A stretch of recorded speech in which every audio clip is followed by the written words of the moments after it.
श्रियकान्ताय कल्याणनिधये निधयेऽर्थिनाम् श्रीवेङ्कटनिवासाय श्रीनिवासाय मङ्गलम्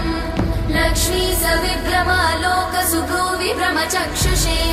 चक्षुषे सर्वलोकानां वेङ्कटेशाय मङ्गलम् श्रीवेङ्कटाद्रिशृङ्गाग्रमङ्गलाभरणाग्रये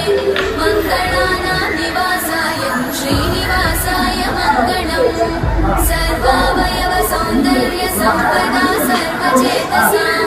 सदा सम्मोहनायास्तु वेङ्कटेशाय मङ्गलम् नित्याय निरवध्याय सत्यानन्दचिदात्मने सर्वान्तरात्मने श्रीमन् वेङ्कटेशाय मङ्गलम् स्वतः सर्वविधि सर्वशक्तये सर्वशेषिणे सुलभाय